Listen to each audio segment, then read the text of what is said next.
Well, we're going to stay with venture capital because we have one of the leaders in the field with us, Howard Morgan, founding partner of First Round Capital, third largest VC firm in the U.S. as measured by number of deals. Thrilled to have him here on Money Moves. Howard, thank you so much for coming in. Thank you, Great Deirdre. Friday treat for us here.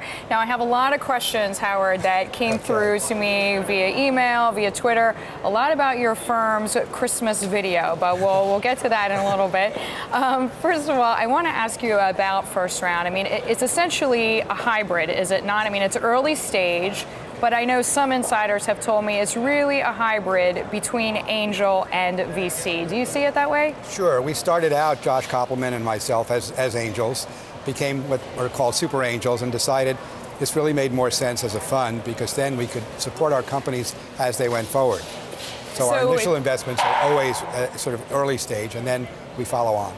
So are there changes in the business models for angels and for venture capitalists that has made this hybrid make sense for now, for this environment? Absolutely. The fact that you can start a company so much less expensively.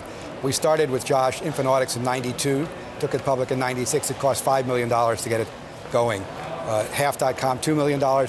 These companies are now 50,000. Howard, as somebody who's been an angel, as you just said, for a long time, is there any one piece of generic advice, which I know is a horrible thing to ask of you, but some sort of red flag that you could give out to people who are thinking about using their money or potentially using their money in this way? Well, on the positive side, it's bet the jockey, not the horse. So we bet on great people, and the red flags, or any red flags that if you don't feel comfortable with the person, if they're negotiating in a way that you're not comfortable with, all those things send up red flags. Okay. Because it's topical, Howard, I want to ask you a question about Zynga and Mark Pincus and the fact that essentially he got to take a lot of value out of Zynga before the company went public. I mean, is that good, for lack of a better term, for an entrepreneur to do, or does it potentially risk alienating certain parts of the community? We've seen it more common lately to take enough out to take some of the pressure off, buy a house, pay off student loans, things like that. We let our entrepreneurs do that, but not for too much of their holdings. Mark didn't take too much out. Zynga's on our woulda, coulda, shoulda list, but we did look at it. We didn't invest. Mark's great, and I'm really thrilled for him. Now, speaking of relationships and community, you have a huge role as a matchmaker, and I'm just interested in these kind of first round events, the VC meetups. Can you tell us, or tell the people who maybe don't know about it, exactly what the process is like? Well, First Round has created a great community among our entrepreneurs, and we do things for them as a group. So we have meetups once a quarter with different VC firms to introduce 10 or 20 of our CEOs. We have summits. We did an advertising summit where we had 18 of our companies who are in ad tech present to the top agencies. Same thing as an entertainment summit for the entertainment industry. But it's just sort of like one or a group of entrepreneurs, and then they meet with how many people at once in the same room? Well, 150 people in the ad agency world, which it lets us do wholesale what a lot of VC firms have to do retail. As far as your hit ratio about getting these entrepreneurs their next round of capital, what is it? We don't look at it that way, but basically if they're ready for a second round, we help them, and we haven't had any trouble with any of the companies that are ready. The ones that have not met their milestones and aren't ready, you know, they have difficulty.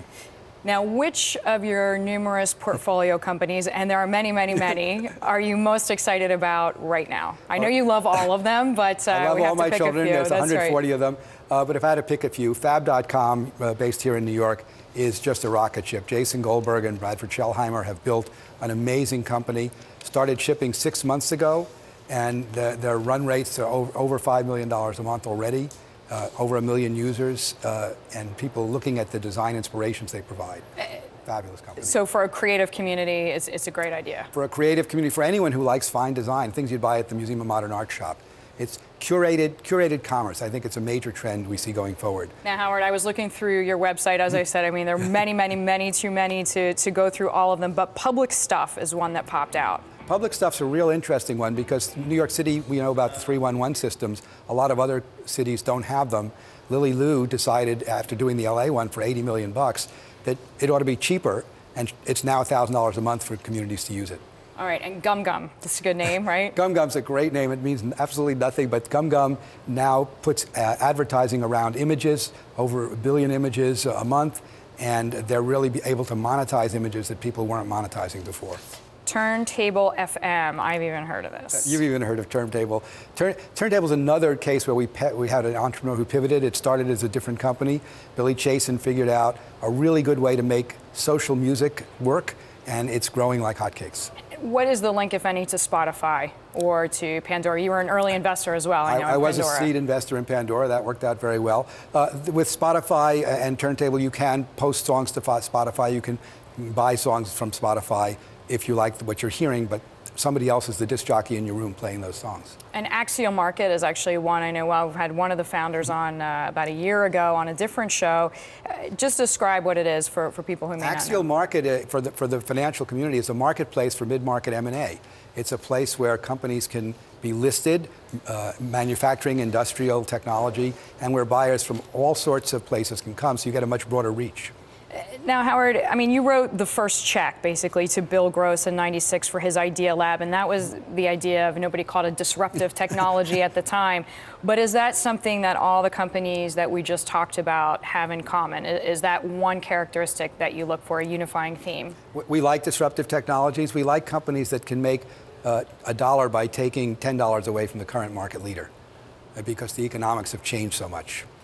What else is out there, not necessarily any particular company, but either that you use to evaluate that you feel like is particularly fresh for right now, or something that has changed your mind, your way of thinking in recent days? Well, certainly what people are calling SOMO, social, mobile, local.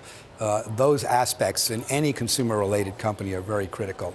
We're also seeing the consumerification of business. That is, business, instead of having tools built directly for them, are taking the consumer tools, such as social networking, and finding they work inside the business. So what's a practical example of that, how that would work? Businesses creating internal social networks, something like Yammer, which we didn't invest in, but using the Twitter-type things internally. Okay, all right. Howard, we thank you for the ideas.